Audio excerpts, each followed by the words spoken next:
नमस्कार, मी विजया डोळे आदिनाथ ज्योतिष चॅनलवर आपलं सहर्ष स्वागत करत आहे.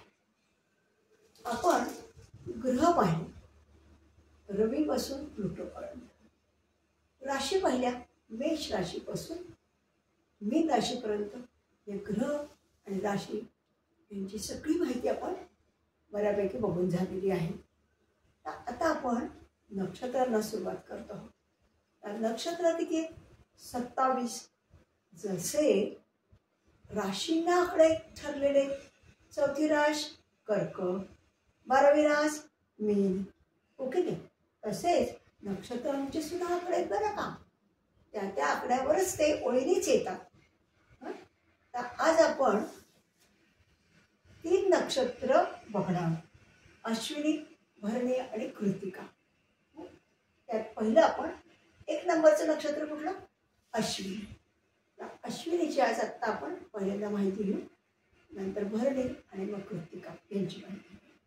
आता अश्विनी हे 1 नंबरचं नक्षत्र आहे. पहिलं हे नक्षत्र कुणाचं आहे? हे केतूच्या अंडर येतं, केतूच्या अधिपत्याखाली येतं. आणि कोणत्या राशीत येतं बरं? तर मेष राशीत येतं. मेष राशीमध्ये अश्विनीचे 4ही चरण येतात, 1 ते 4 चरण, आलं लक्षात. आणि नंतर भरणीचे 4 चरण येतात आणि 1 चरण कृतिकाचं येतं. आपण हे सगळं आता बघणार आहे. तर अश्विनीमध्ये आपण पहिली 4ही चरण मेषेत येतात हे बघितले. आणि मेषेवर कोणाचं कंट्रोल आहे? कोणाच्या अधिपत्याखाली मेष रास? मेष. अश्विन नक्षत्र कुणाच्या याच्याखाली आहे? मेष. मंगळ म्हणजे अश्विनी केतूचं नक्षत्र असून मेष ह्या राशीत आहे, मंगळाच्या राशीत आहे.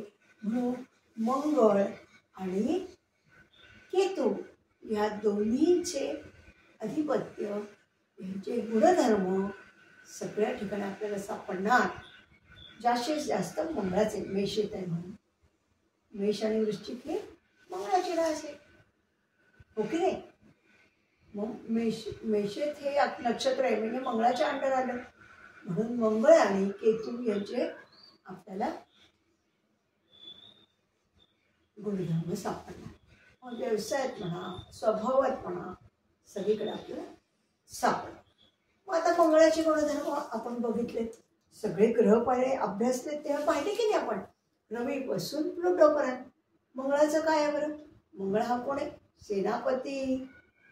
सेनापतीचे सगळे गुणधर्म मंगळात आहे.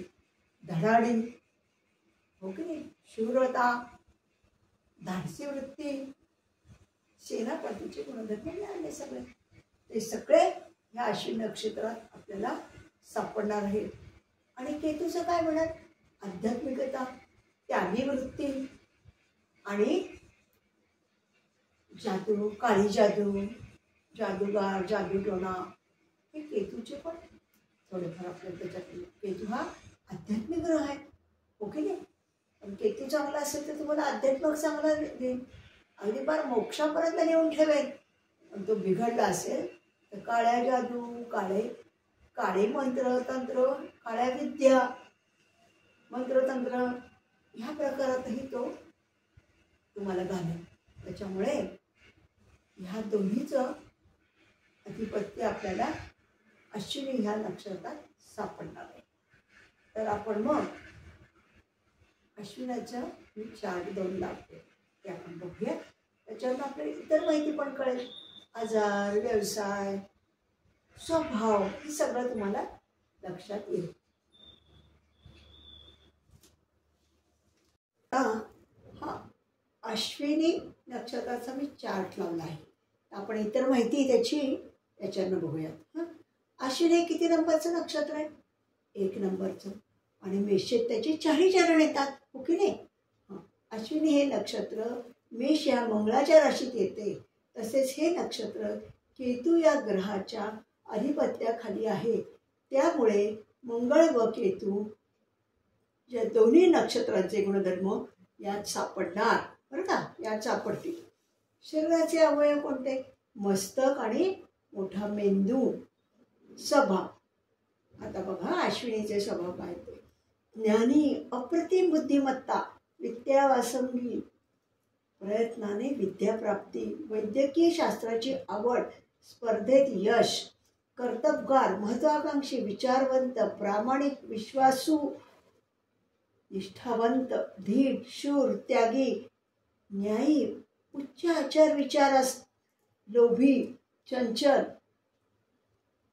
नंतर मानी, उतावीळ, सडेतोड, नंतर नाविन्याची आवड आणि स्थावर जंग संबंधी चिंता, हे स्वभावाचं. आता कार्यक्षेत्र, फॅक्टरीत नोकरी, यंत्रांशी संबंधित कामे, मिलिटरी, रेसकोर्स इत्यादी. नंतर आरोग्य खाते, नंतर खते, मेडिकल, सर्जरी, फौजदारी, कोर्ट, जेल, रेल्वे, लोखंड, स्टील, तांबे, नंतर ह्याच्या संदर्भात व्यवसाय, लेखक, साहित्यिक, ज्योतिषी आणि सचिव, या ठिकाणी ह्याचे लोक सापडते. आता आजार, कोणते कोणते आजार आहेत बरे याचे. उष्ण व पित्तकारक प्रकृती, मेंदूचे आजार, रोगप्रतिकार शक्ती उत्तम, मेंदू, डोक्याला इजा, मेंदूचे आजार, मेंदूचा रक्तक्षय, ज्ञानतंतू व मज्जातंतू यात बिघाड, नंतर त्वचा रोग, नंतर गुप्त रोग, लैंगिक आजार, झटके, पेटका, नंतर मलेरिया, देवी, गोवर, कांजिण्या, उष्माघात, कापणे, भाजणे, हाडे मोडणे, शस्त्रक्रिया ची जरुरी भासणे, हे सगळे बघा मंगळाचं आले. ओके, मंगळाचे सगळे आजार मंगळाचेच आहेत. आता मुहूर्त बघूयात.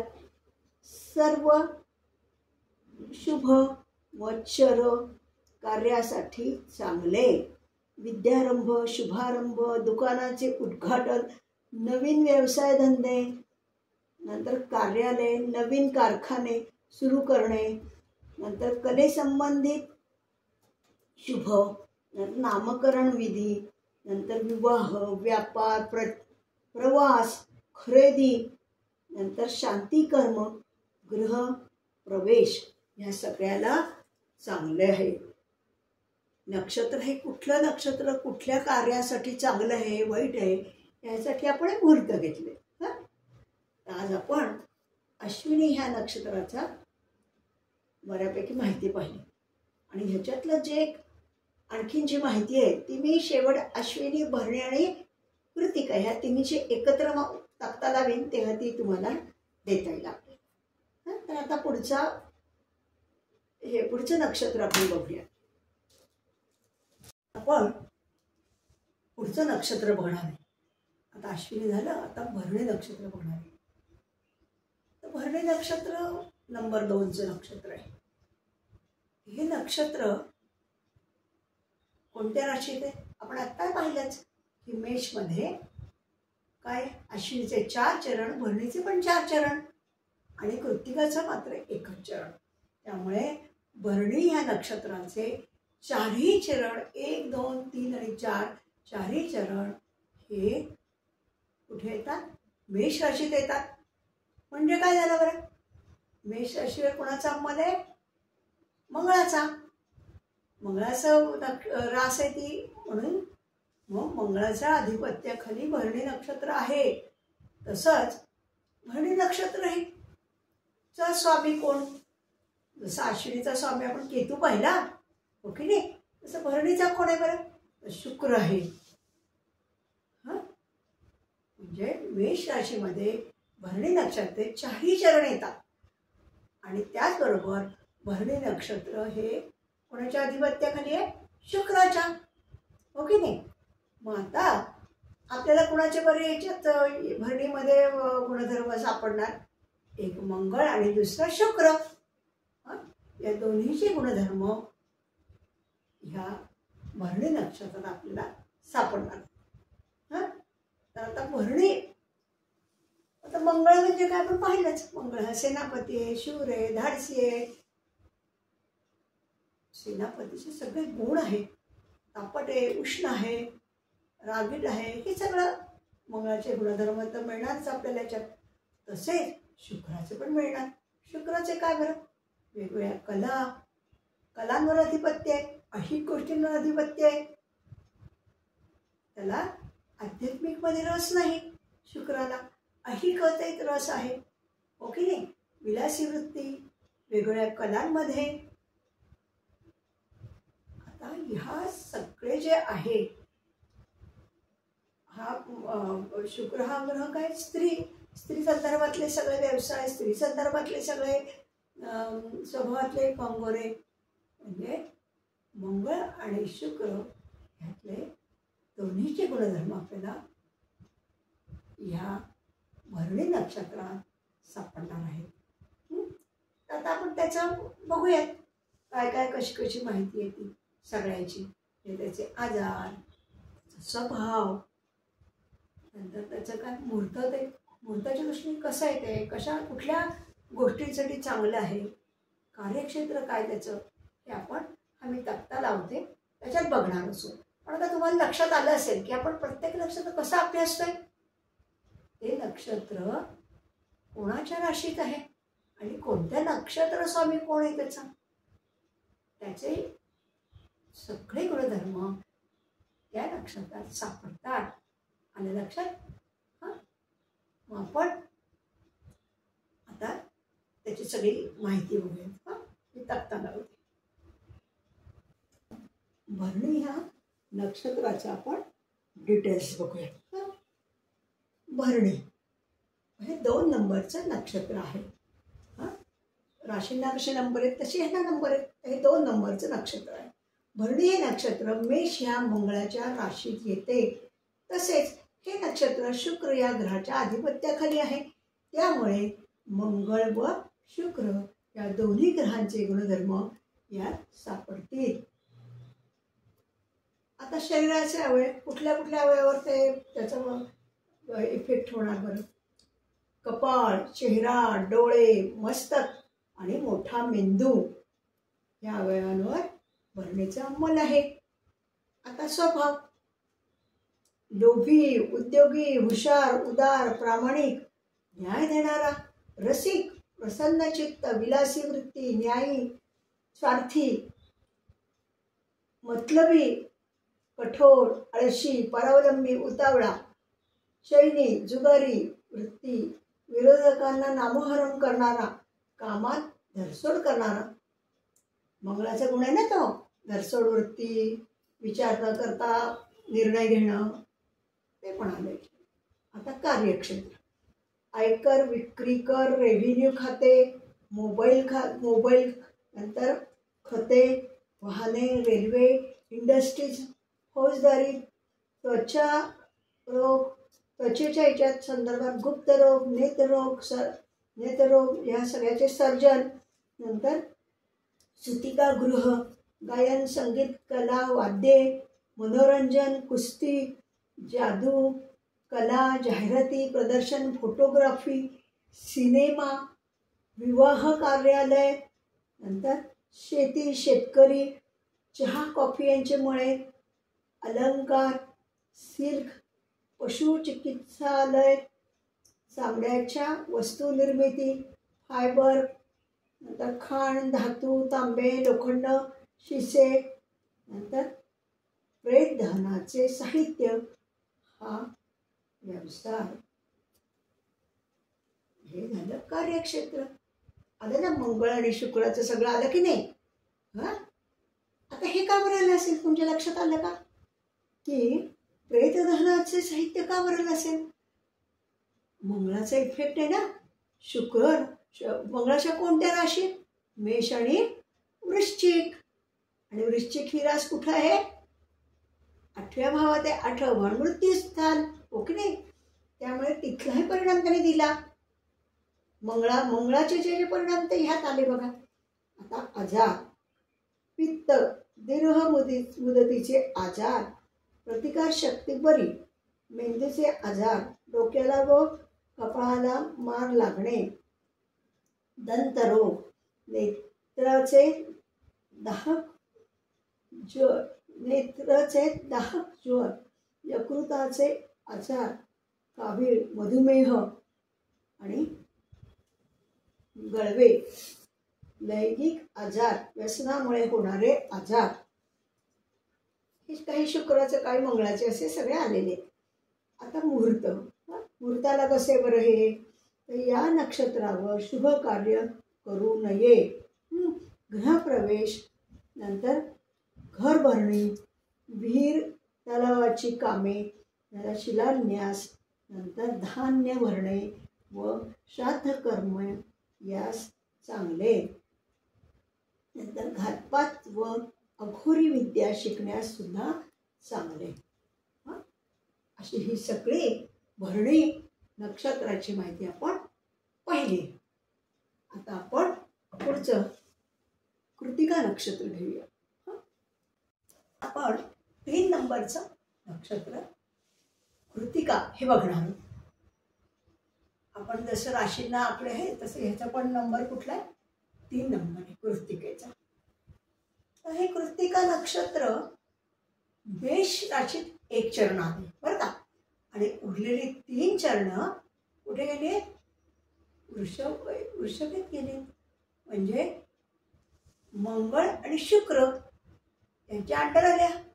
ही राशी आले ना, मेष ही रास मंगळाची आणि वृषभ ही रास शुक्राची, आणि कृतिका नक्षत्र कुणाचं आहे, रवीचं. म्हणजेच काय झालं, आता मंगळ, शुक्र आणि रवी या तिन्हीचे गुणधर्म आपल्या सगळ्या ह्याच्यात सापडणार, हो की नाही. आता मंगळाचं काय आपण पाहिलंच, धाडसी, शूर, अविचारी, विचार नीट करणार नाही, तर त्याचे हे पण माहिती आहे, पोलीस दल, सैनिक, मिलिटरी, हॉस्पिटल, हे सगळं मंगळाच्या अंडर आलं. रवी काय, अधिकारपद, हो की नाही, आणि स्वास्थ्य चांगलं देईल, त्याचं रोगप्रतिकार शक्ती चांगली देईल रवी. तर शुक्र काय देईल, अहिक बाजू शुक्र देईल, विलासीपणा, सगळ्या कलेत प्रावीण्य. म्हणजे मंगळ, शुक्र आणि रवी या तिन्हीचा मिलाप या कृतिका नक्षत्रात आपल्याला सापडणार आहे. आलं का लक्षात. तर आता आपण याची माहिती बघूया पुढे. कृतिका नक्षत्राची माहिती बघूया. आता काय आहे, कृतिका नक्षत्र हे कशा कशात विभागलेलं आहे, मेष आणि वृषभ हे आपण आत्ता पाहिलंच, हो की नाही. मेष राशीमध्ये कृतिकाचे 1च चरण आहे आणि उरलेले 3 चरण हे वृषभ राशीत आहे. आलं का लक्षात. त्यामुळे काय झालं, कृतिका हे कुणाचं रवीच आहे. रवीचं, नंतर मेष रास म्हणून मंगळाचं, आणि वृषभ म्हणजे शुक्र. म्हणून मंगळ, रवी आणि शुक्र हे तिन्हीचे इफेक्ट आपल्याला ह्याच्यात सापडतील, हे आपण पाहिलं. तर आता त्याची आपण माहिती बघूया. कृतिका हे नक्षत्र मेष ह्या मंगळाच्या राशीत त्याचे प्रथम चरण येते. तसेच हे नक्षत्र रवी ह्या ग्रहाच्या अधिपत्याखाली आहे व वृषभ चे 3 चरण मुळे रवीचे म्हणून मंगळ, शुक्र, रवी यांचे गुणधर्म सापडतील. आता शरीराचे अवयव डोके, डोळे, मेंदू, गाल, नेत्रपटल आणि दृष्टी. आता स्वभाव, उत्साह व शक्ती, उत्तम, कर्तृत्ववान, करारी, पापकर्मी, निग्रही, निर्भय, तर्ककुशल, शिस्त व नियम पाळणारे, वकील, पुढे जाण्याची वृत्ती, उच्च पदाभिलाषी, नेतृत्वाची आवड, नंतर साधू, पदाभिलाषी, युद्धकलेत निपुण, धर्म वादी संकटाला सामोरी जाणारे, कोपिष्ट, फटकळ, कठोर, जुलमी, भोग प्रिय, व्यसनी, गुन्हेगारी वृत्ती. आता ह्याच्यात सगळे आले बघा, तिघांचे पण गुणधर्म आले. रवी आला, मंगळ आला आणि शुक्र पण आला.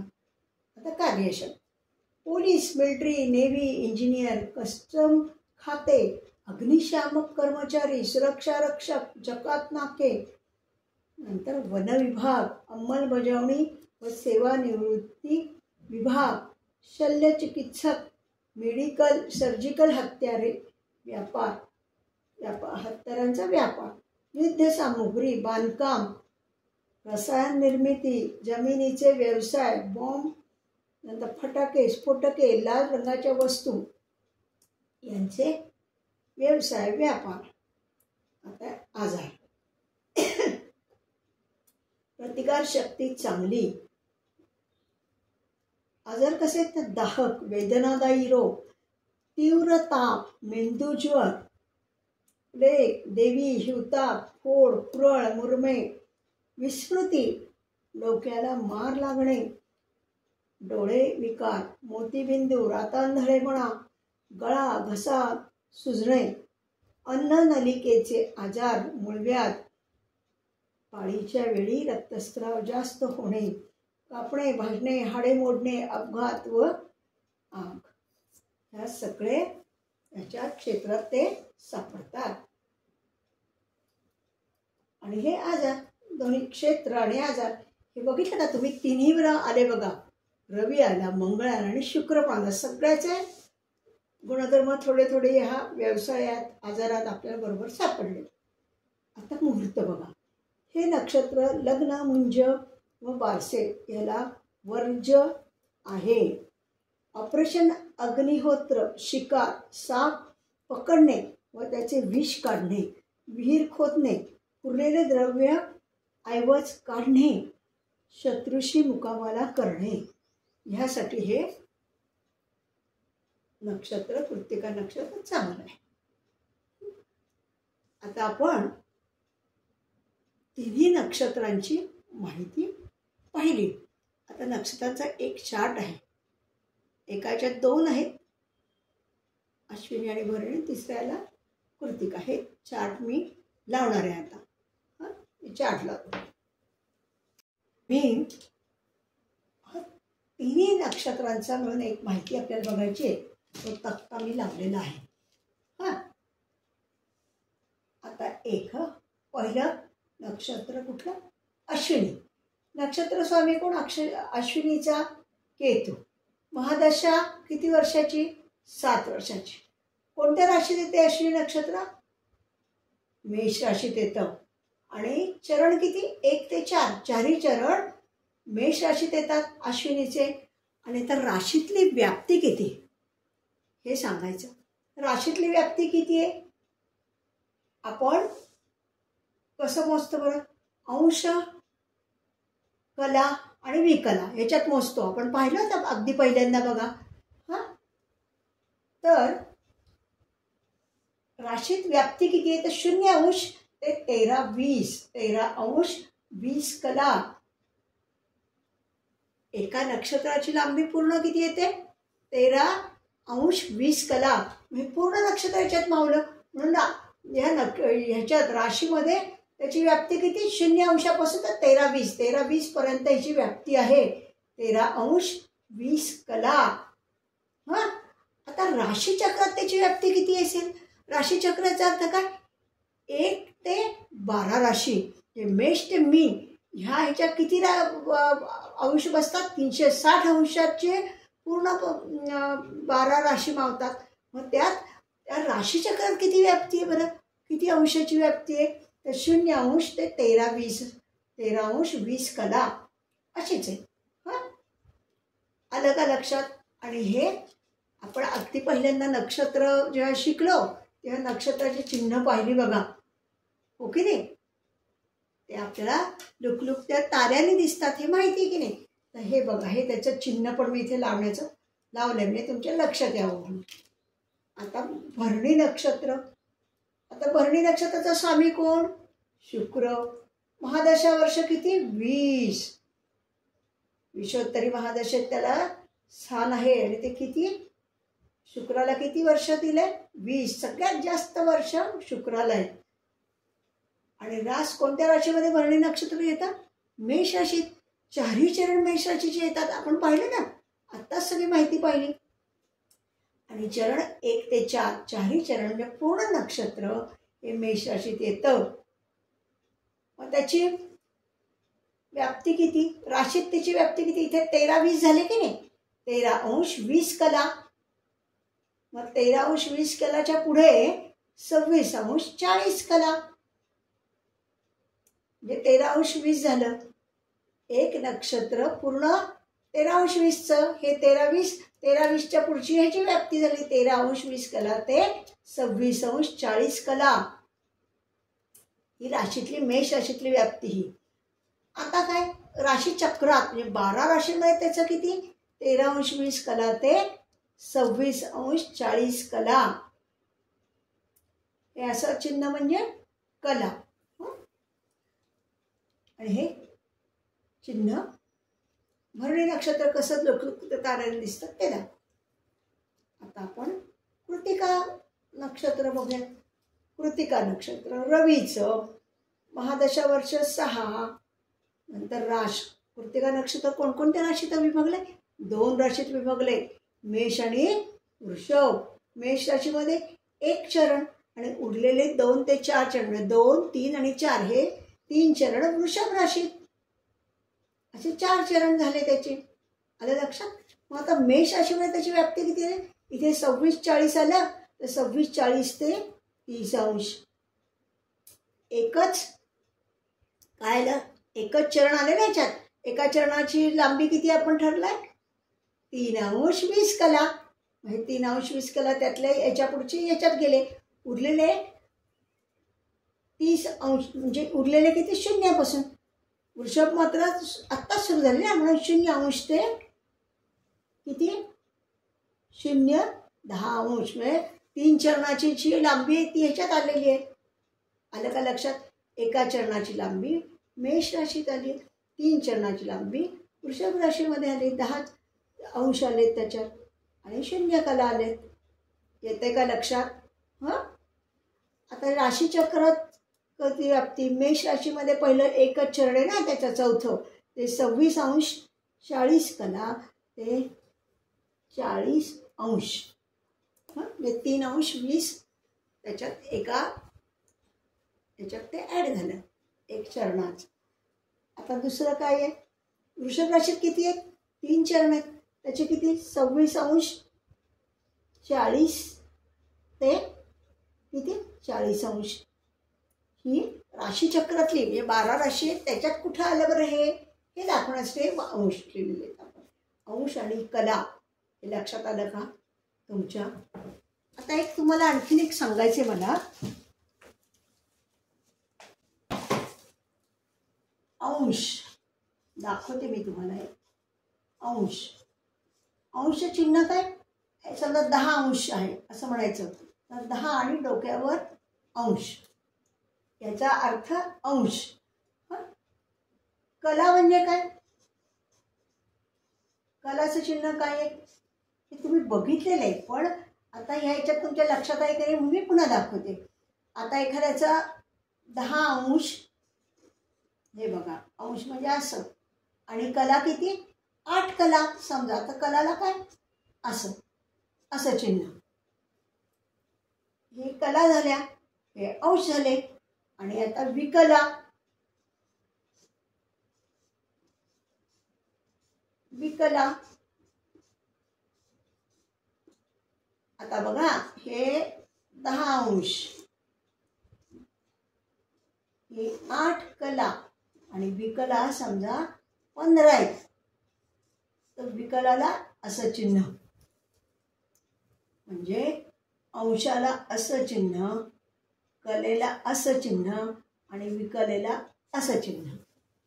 हे पण लक्षात ठेवा कारण काही वेळेला आता अंश हा शब्द लिहिणार नाही तर अंशाची ही खूण असेल कलाची खूण ही असेल आणि विकलाची खूण ही असेल.